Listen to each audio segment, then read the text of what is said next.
The morning they released me, the sky was the color of old pewter, and the air smelled like wet concrete and freedom. I stood at the gate of Riverbend Correctional for exactly 4 seconds before I let myself breathe all the way down to the bottom of my lungs. 4 seconds. That was all I allowed myself for the emotion, because I had work to do. My name is not important. What matters is that I am 67 years old.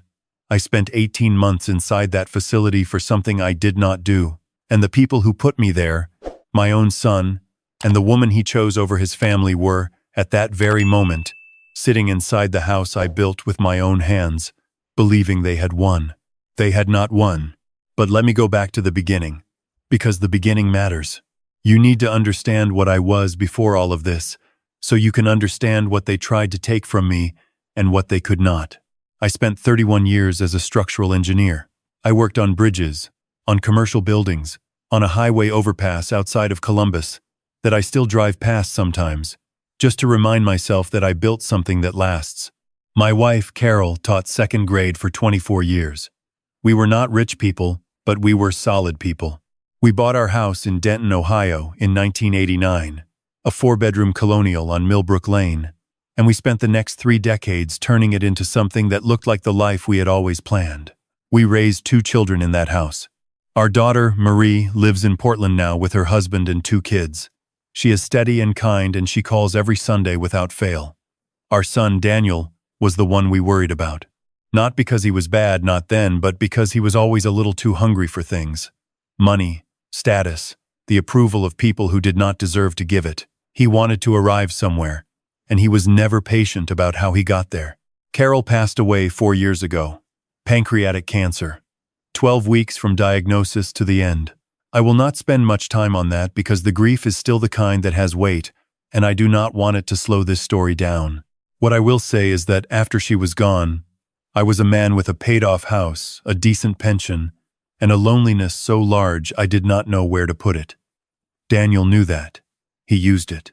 He met a woman named Stacy about 2 years after his mother died. She was 34, worked in real estate, and had a way of looking at a room like she was calculating what everything in it was worth. I noticed that about her early. I also noticed the way Daniel changed around her, sharper, colder, more interested in what I owned than in how I was doing. But he was my son. I told myself I was being uncharitable. I told myself grief makes you suspicious. I invited them to dinner. He tried. The trouble started quietly, the way real trouble always does. Daniel began asking about my finances. Not directly at first, just casual questions dropped into conversation like pebbles into still water. How was the pension holding up? Had I thought about what would happen to the house when I was gone? Had I considered moving somewhere smaller, easier to manage? I told him the house was fine, I was fine, and that when the time came, he and Marie would inherit equally. He nodded and smiled, and I thought that was the end of it. It was not the end of it. About 8 months after Stacy came into the picture, Daniel sat me down at my own kitchen table and presented what he called a plan. He wanted to put the house in a joint, trust him and me, so that there would be no probate complications when I died. He had papers. He had a notary lined up. He said it would protect me. I was 65 years old. I was not a foolish man, and something in the way Stacy was watching from the kitchen doorway made me say no. I said I'd have my own attorney look at any paperwork before I signed anything. Daniel's face did something I had not seen it do since he was a teenager, caught in a lie. He recovered quickly. He said, of course, that was completely reasonable, and they left shortly after. I called my attorney, a woman named Helen Park who I had used for 30 years, and I told her what had happened. She told me to send her the documents. I did. She called me 3 days later and told me that what Daniel was proposing was not a standard joint trust. It was a structure that would have given him the ability to sell or refinance the property without my consent once I was declared mentally incapacitated. A threshold that, in the language of the document, was disturbingly easy to trigger. She said the document appeared to have been drafted by someone who knew exactly what they were doing. I sat with that information for a long time after I hung up the phone. I did not confront Daniel. I want to be clear about that decision, because it was intentional. I had been an engineer for 3 decades. I understood that the integrity of a structure depends on what you do before anything goes wrong, not after. I began, quietly, to build. I called Helen and asked her to review the current deed on the house, confirm everything was clean, and draft a new will with very specific language. I had the locks changed. I made copies of every financial document I owned and put them in a safe deposit box at a bank across town, not the branch Daniel knew about. I told Marie what was happening. She was upset and wanted to fly out immediately. I asked her to wait. "Not yet," I said. "I need more time." What I did not anticipate was that Daniel would move first. His move was not about the house, not directly. It was uglier than that. In early November, about 2 weeks after I had refused to sign his documents, I received a visit from 2 officers from the Denton Police Department. They were polite. They told me a formal complaint had been filed against me. The complaint stated that I had made threatening and harassing phone calls to Stacy, that I had shown up at her office uninvited on multiple occasions, and that during one of those visits, I had grabbed her arm hard enough to leave a bruise. There was a photograph. I do not know where the photograph came from or what actually caused the bruise in it, but it existed, and it was dated, and it named me. I want to tell you that in the moment I understood what was happening, I felt something very cold settle into my chest. Not panic, something steadier than panic. I had spent my career looking at the points where structures fail, and I was looking at one now. I told the officers I would not answer any questions without my attorney present. I called Helen. She was at my house within the hour. It did not matter. In the current climate, a photograph and a statement from a woman who said she was afraid for her safety carried more weight than an old man's denial. I was arrested 4 days later on a charge of harassment and assault. I was 65 years old, a retired engineer with no prior record, and I was put in handcuffs in my own driveway. My neighbor, Gene Pollard, was watching from his front porch. I made eye contact with him as they put me in the car. I did not look away.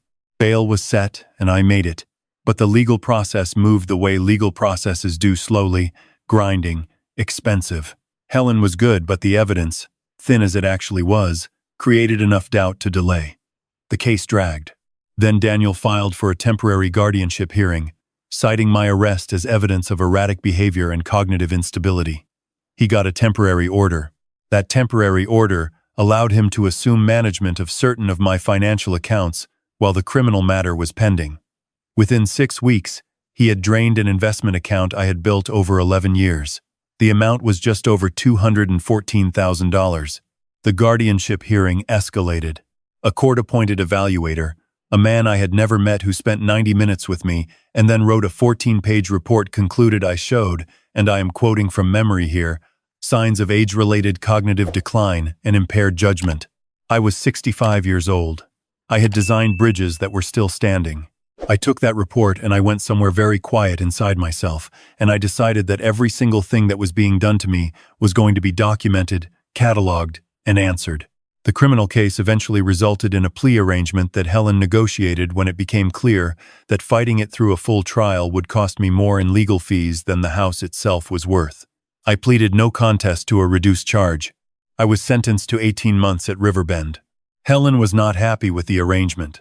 I told her to take it. I had reasons she did not fully understand yet. Daniel and Stacy moved into my house the month I went in. I want to talk about the 18 months. Because people imagine that time in a facility like that destroys you. For some men it does. I am not dismissing what it is. It is hard, and it is humiliating. And there are days when the smallness of everything presses down on you in a way that is genuinely difficult to breathe through. But I had something most men in there do not have. I had a plan, and I had time, and I had a clarity about what I was building that kept me oriented every single day. From the first week, I worked with Helen through our attorney-client meetings. Every conversation was documented. I had Marie, who had flown to Ohio and was staying in a hotel near Denton, acting as my hands on the outside. She accessed records, filed requests, made calls. She is her mother's daughter, methodical and relentless when she believes something is wrong. What we were building piece by piece was this. Daniel had made several significant financial errors in his assumption that I was finished. First, he did not know about the safe deposit box at the other bank. Second, he did not know that Helen had already filed a formal challenge to the guardianship order 2 days after it was granted, a challenge that was working its way through the court system on a separate track from the criminal matter. Third, he did not know that Jean Pollard, my neighbor, had a doorbell camera that had been recording since the previous spring. Jean had never mentioned it to anyone. He mentioned it to Marie when she knocked on his door 6 weeks after I went in. The camera had footage from the day of my arrest, from 2 of the dates Stacy had listed in her harassment complaint as dates I had appeared at her office, and from 1 additional date that would prove particularly important. On each of those dates, the footage showed my truck in my own driveway, unmoved. It took the better part of a year to compile everything properly, to get the footage authenticated, to get financial forensic documentation of what Daniel had done with the investment account, and to file the civil suit. Helen brought in a colleague who specialized in elder financial abuse, a field I had not known existed before all of this, and which I have since come to understand is far more common than anyone wants to admit. The colleague's name was Robert Tanner, and he had been doing this work for 19 years. He looked at what Daniel had done, and he told Helen it was one of the cleaner cases of predatory guardianship abuse he had seen in terms of documentation. Daniel visited me 4 times in the 18 months I was at Riverbend. Each time, I declined. A corrections officer would come to where I was, the library, usually, because I spent most of my free time there, and tell me I had a visitor. I would look up from whatever I was reading and I would say, "No, thank you.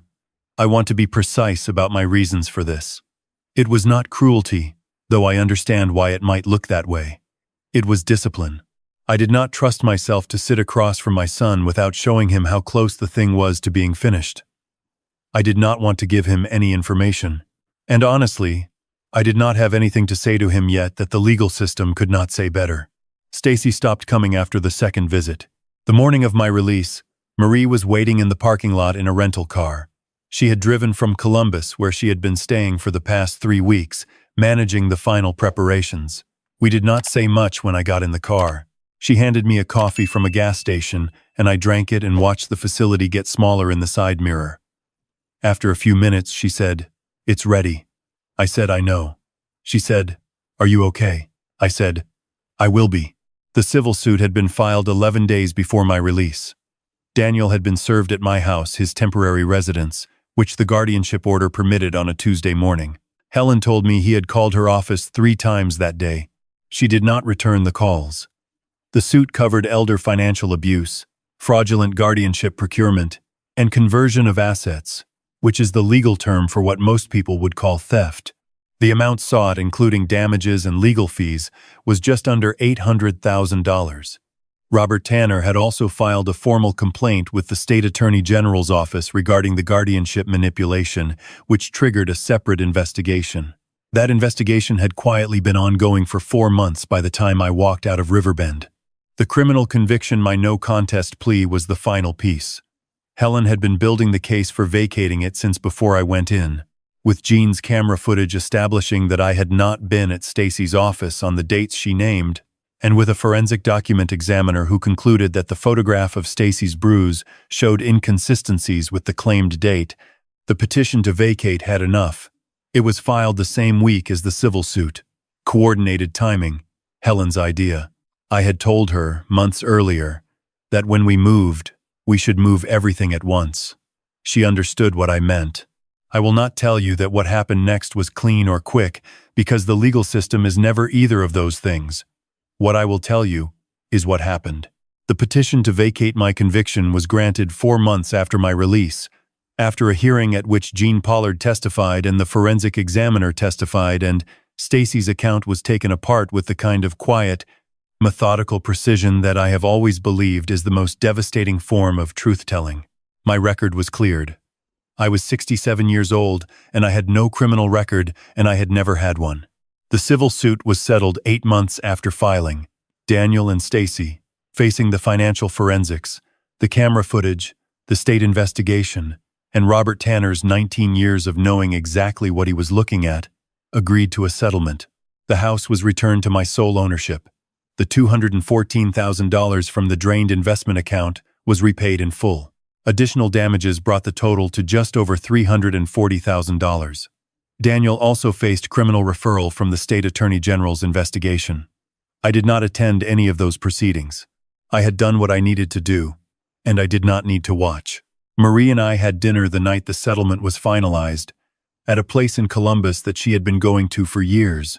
We ordered steaks and a bottle of wine that cost more than I would usually spend, and we talked for 3 hours about her mother, about her kids, about what I was going to do with the house. I told her I was going to repaint the living room, which Carol had always wanted to do and which I had kept putting off. Marie laughed. She said, "Mom would be furious it took you this long." I said, "I know." I drove back to Denton the next morning. Millbrook Lane was quiet, the way it is in October when the leaves are mostly down and the neighborhood has that still, stripped-back feeling.